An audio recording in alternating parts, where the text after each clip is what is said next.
Hello दोस्तों, हमारी आज की कहानी है भाभी ने कैसे सिखाया ननद की बदतमीज सास को सबक। भाई साहब, आकर ले जाइए अपनी बेटी को, हमें नहीं चाहिए ऐसी बहू। अगर ढंग के संस्कार सिखा कर बेचते तो रख लूंगी, नहीं तो ले जाइए, पूरी जिंदगी अपने पास बैठा कर खिलाइए। मैं अपने बेटे की दूसरी शादी कर दूंगी। एक से एक लड़कियां लाइन में लगी हैं, जाने कहां से लाकर पटक दिया। नहीं बहन जी, ऐसी बात मत करिए, मैं अभी आता हूँ, मैं समझा दूंगा सुनैना को, अब उससे कोई गलती नहीं होगी, एक मौका दे दीजिए उसे, मैं अभी आता हूँ।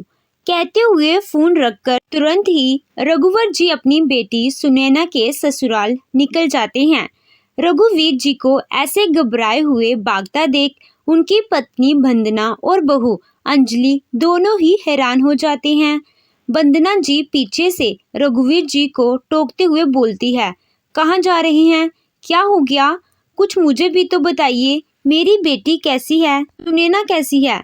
लेकिन रघुवीर जी ने वंदना जी की एक भी बात नहीं सुनी। अंजलि सास को संभालने लगी। घबराहट तो उसे भी हो रही थी कि अचानक से ऐसा क्या हो गया जो पापा जी ऐसे भागते हुए जा रही हैं।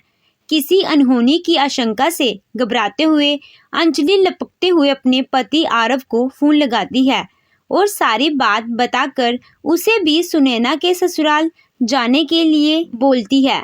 जैसे ही सुनैना के घर रघुवीर जी पहुंचते हैं, पीछे से आरव भी पहुंच जाता है। रघुवीर जी और आरव को देखते ही सुनैना की सास इंदु जी दोनों ही बाप बेटे पर भड़क जाती है। आगे आगे आप लोग, मुझे तो यह समझ में नहीं आता है कि कौन सा मुंह लेकर आते हो बार बार आप लोग। क्या सिखाया है अपनी बेटी को, ना बोलने की तमीज है, ना संस्कार है, ना रहन सहन का ढंग है। जाने जाहिलों की तरह बच्चे पैदा करके बड़ा करके शादी कर दिया, थोप दिया दूसरे के सर पर, जिंदगी भर के लिए झेलने के लिए। इंदु जी की बात सुन शर्म से पानी पानी हो गए थे रघुवीर जी। सर झुकाए चुपचाप इंदु जी की बातें सुनते रहे। आरव को इंदु जी के ऊपर गुस्सा तो बहुत आ रहा था, क्योंकि पहली बार वह अपने पापा को इतना बेइज्जत होते हुए देखा था। बेटी की बात थी, मजबूरी था, कुछ कह नहीं सकता। कोई और होता तो पापा की इतनी बेइज्जती पर कब का उसका मुंह तोड़ चुका होता, लेकिन वही बात, लड़की वाले थे, झुकना ही था, चाहे उसके लिए पापा की बेइज्जती ही क्यों ना हो, सब कुछ सहना था। इंदु जी ने एक बार भी रघुवीर जी और आरव को बैठने के लिए भी नहीं बोला। उनको देखते ही बस अपने मन की भड़ास निकालना शुरू कर देती हैं। रघुवीर जी सारे बने चुपचाप खड़े सारी बात सुनते रहे। अंत में जब रघुवीर जी कुछ भी नहीं बोले तो चिढ़ते हुए इंदु जी बोली, अब जाइए, जाकर कमरे में मिल लीजिए अपनी बेटी से, समझा दीजिए। मैं तो कहती हूँ समझाने की जरूरत भी क्या है, लेकर जाइए, महीना 2 महीना 4 महीना 1 साल अपने पास ही रखिए। अच्छे से संस्कार सिखाना, बोलने की तमीज सिखाना, रहन सहन सिखाना, उठने बैठने का ढंग सिखाना, समाज में बोलचाल रहने का तरीका सिखाना। इसके बाद लेकर आइएगा हमारे पास, हम दे देते हैं 1 साल का टाइम। अगर आपकी बेटी सुधर गई तो ठीक है, नहीं तो 2 मिनट नहीं लगेंगे इसे घर से बाहर निकालकर अपने बेटे की दूसरी शादी करने में। इतना सुनते ही आरव गुस्से से कुछ बोलने गया कि तभी रघुवीर जी ने उसका हाथ पकड़ इशारे से मना कर दिया। इंदु जी गुस्से में बड़बड़ाते हुए जी अपने कमरे में चली जाती हैं। आरव रघुवीर जी को लेकर सुनैना के कमरे में जाता है। सुनैना बेचारी बेड पर लेटी पड़ी थी। पापा बाई को देखते ही उसकी आंखों में आंसू आ गया, रोने लगी। उठकर बैठने की कोशिश की लेकिन बैठ नहीं पाई। ध्यान से देखने पर ऐसा लगा जैसे सुनैना काफी बीमार थी, बहुत कमजोर भी लग रही थी। मुंह से आवाज भी बड़ी मुश्किल से निकल रही थी, रोने तक की ताकत नहीं रह गई थी उसके अंदर। बेटी की ऐसी हालत देख रघुवीर जी टूट गए, उनकी आंखों में आंसू आ गए। लाख कोशिश किया उन्होंने कि बेटी के सामने अपने आप को मजबूती से खड़ा कर लें, लेकिन बाप का दिल था हार गया। आरव ने सुनैना को सहारा देकर बैठाया। सुनैना लगातार रोए जा रही थी। पापा, मेरी कोई गलती नहीं है, ये लोग इंसान ही नहीं हैं, राक्षस हैं। मेरी हालत देख लो, मुझे बैठने तक की ताकत नहीं रह गई है। 15 दिन से बुखार आ रहा है, लेकिन घर में किसी को फर्क ही नहीं पड़ने वाला है। और रोहन तो बिल्कुल ही माँ के बस में रहता है। उसे तो फर्क ही नहीं पड़ता कि पत्नी जिए या मरे। बस सबको मुझसे काम से मतलब है। मैं दिन भर काम करती रहूं तो सबके लिए ठीक है, लेकिन आज 10 दिन से मैं बिल्कुल उठ नहीं पाई, इसीलिए घर का कोई भी काम नहीं कर पाई, जिसके चलते मैं सबकी नज़रों में बुरी बन गई हूँ। सबको यह लग रहा है कि मैं नाटक करके बैठी हूँ। पापा, मैं यहाँ नहीं रहूँगी। पापा, मैं मर जाऊँगी यहाँ पर। मुझे ले चलो पापा, मुझे ले चलो। हाँ बेटा, तू चिंता मत कर, मैं तुझे अपने साथ लेकर चलूँगा। लेकिन एक बात बताओ, मैं तुम्हें अपने साथ ले जाकर भी कितने दिन रखूँगा? 1 महीना, 2 महीना, 3 महीना? आखिर में आकर तुम्हें तो यही रहना है ना। तो इससे अच्छा है कि बात को संभालते हुए, अपने आप को संभालते हुए यहाँ पर एडजस्ट करो खुद को। अगर मैं अभी लेकर चला भी गया तो बात और बिगड़ जाएगी। वैसे भी तुम्हारी सास बार बार दूसरी शादी की धमकी दे रही है। अगर लेकर चला गया तो क्या पता वह लोग गुस्से में आकर तलाक के कागजात ही भेज दें। बहुत बुरा हो जाएगा बेटा, बहुत बेइज्जती होगी हमारी, तुम्हारी ही जिंदगी नर्क हो जाएगी। पापा, इससे नर्क जिंदगी क्या होगी? अभी भी आपको दिखाई नहीं देता? पापा की बात सुन गुस्से में बोल पड़ा आरव। आरव, मुझे पता है तुम्हें गुस्सा आ रहा है, गर्म खून है, उबाल मारेगा ही, लेकिन इस समय जोश में नहीं, होश में काम लेने की ज़रूरत है। सुनैना बेटा, अभी तुम बीमार हो, मैं समझ रहा हूँ, लेकिन तुम यह भी तो सोचो, जो माहौल है, अगर मैं उसमें तुमको लेकर चला भी गया तो आने वाला कल बहुत बुरा होगा। बेटा, यहाँ से मैं देख रहा हूँ, वहाँ से शायद तुम नहीं समझ पा रही हो। मैं एक काम करता हूँ, मैं यहीं पर हूँ, तुम जाओ आरव के साथ डॉक्टर के पास और अच्छे से दिखाकर दवाई लेकर आओ। जब तुम ठीक हो जाओगी तो सब कुछ वैसे ही सही हो जाएगा। नहीं पापा, आप नहीं समझ रही हैं। आपको लग रहा है कि मैं बीमार हूँ, इसीलिए ऐसा माहौल है। ऐसा नहीं है पापा, मैं बीमार नहीं होती हूँ, पूरे दिन घर के कामों में लगी रहती हूँ, तो भी मेरे साथ ऐसा ही होता है। 2 कौड़ी की इज्जत भी नहीं है मेरी इस घर में। मुझे यहाँ नहीं रहना है। ठीक है बेटा, चलो मैं तुम्हें लेकर चलता हूँ, लेकिन फिर यह बताओ कितने दिन मायके रहोगी? लौट के तो यही आना है ना? बेटा, हम उस समाज से हैं जहाँ मायके से बेटी की डोली उठती है और ससुराल से अर्थी। हम अगर समाज से अलग चलने लगेंगे तो लोग हमारा जीना मुश्किल कर देंगे। मेरी परवरिश, मेरे संस्कारों पर उंगली उठाने लगेंगे। सुनैना लाख पापा से कहना चाहिए, लेकिन रघुवीर जी उसे समझाने की दुहाई देकर डॉक्टर को दिखाकर चले जाते हैं। जैसे ही रघुवीर जी घर आते हैं, वंदना जी घबराते हुए उनसे पूछती है, क्या हुआ जी, कैसी है मेरी बेटी? आप लोग ऐसे क्यों भागे थे और कोई फ़ोन क्यों नहीं उठा रहा था? क्या फ़ोन उठाऊं वंदना, बेटी का बाप हूँ, मजबूर हूँ, बेटी की तकलीफ पर भी उसके साथ खड़ा नहीं रह सकता। कहते हुए रघुवीर जी ने वंदना जी को सारी बात बता दी। पास में खड़ी अंजलि भी सारी बातें सुनती रही। सुनैना की तकलीफ सुनकर उसे रघुवीर जी पर गुस्सा तो आया कि ऐसी हालत में भी पापा सुनैना वहीं छोड़कर चले आए। जमाने के चक्कर में ससुर के सामने तो वह कुछ नहीं कह पाई, लेकिन आरव के पास जाकर गुस्से में आरव से कहती है, आरव, पापा का तो समझ में आता है, क्योंकि समाज का रीति रिवाज उनके दिलो दिमाग पर है, लेकिन तुम अपनी बहन को ऐसे हालात में छोड़कर कैसे चले आए? तुम्हें लेकर आना चाहिए था ना सुनैना को अपने साथ। अंजलि, तुम्हें क्या लगता है मैं सुनैना को लेकर नहीं आ रहा था? अरे, मेरा बस चलता तो मैं उसको लेकर ही आता, लेकिन मैं पापा की वजह से मजबूर हूँ। वहाँ भी मैंने इनको कितनी बार कहा, पूरे रास्ते में भी कहा, लेकिन ये सुनने को बिल्कुल तैयार ही नहीं है। जब भी मैं कुछ कहता तो ये मुझे बीच में ही रोक देते। आरव की बात सुन कुछ सोचते हुए अंजलि ने सुनैना को फोन लगाया। अंजलि की आवाज़ सुनकर सुनैना रोने लगी और रोते हुए बोली, भाभी मुझसे बोलने की क्षमता नहीं रह गई है, मैं बात नहीं कर पाऊंगी।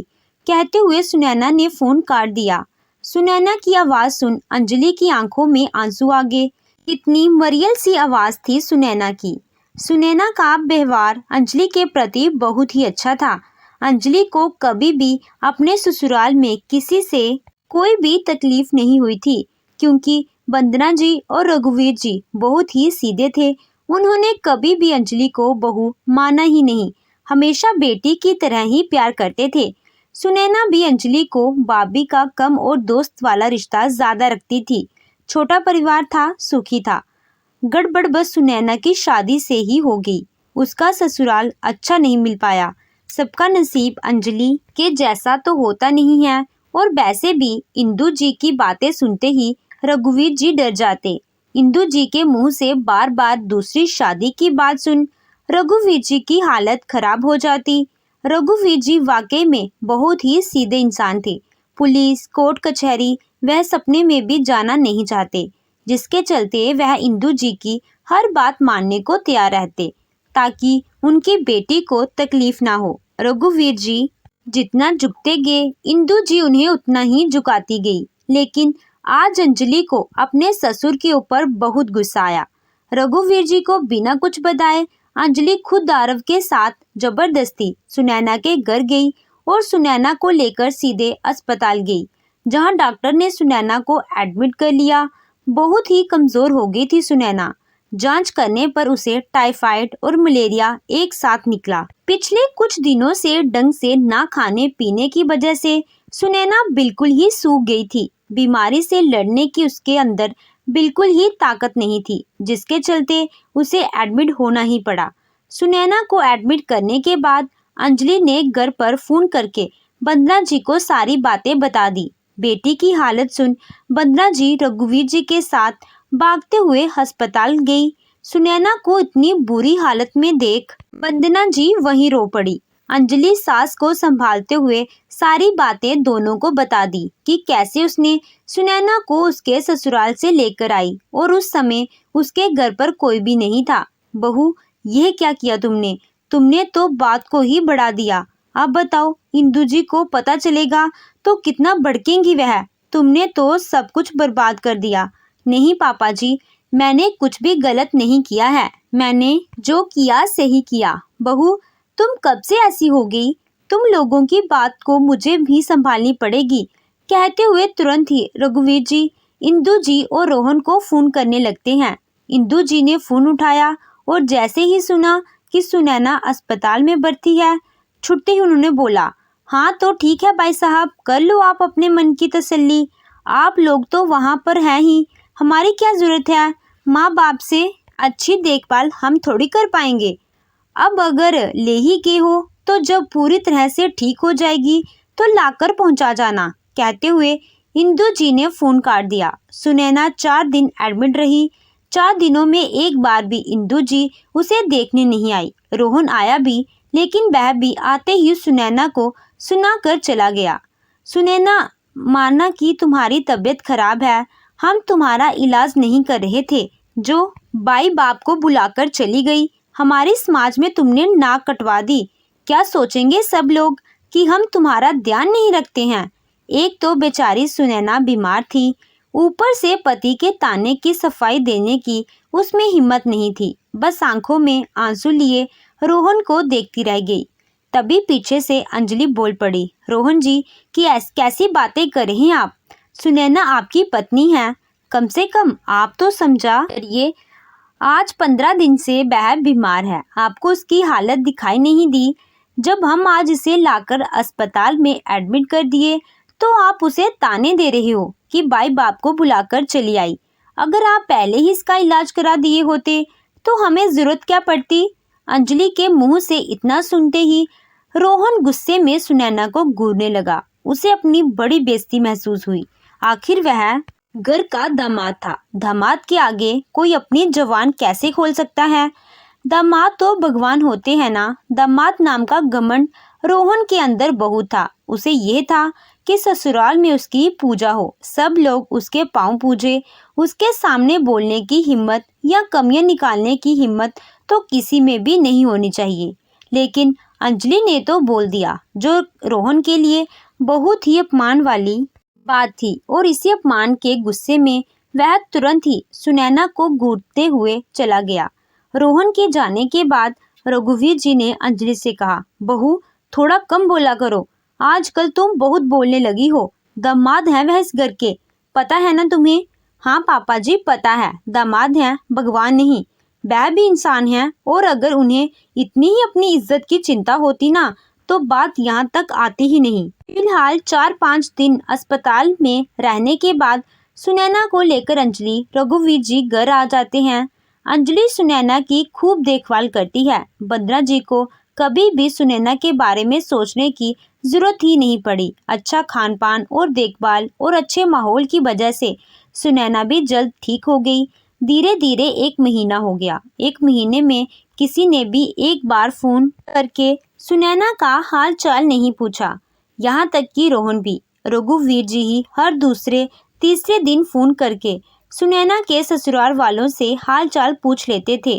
धीरे धीरे 2 महीने निकल गए। एक दिन इंदू जी का फोन आया। वह रघुवीर जी से कहती है, भाई साहब अब क्या पूरी जिंदगी अपने घर पर ही रखना है, या कुछ जिम्मेदारियां भी दोगे अपनी बेटी को, या अभी तक बीमारी खत्म नहीं हुई उसकी?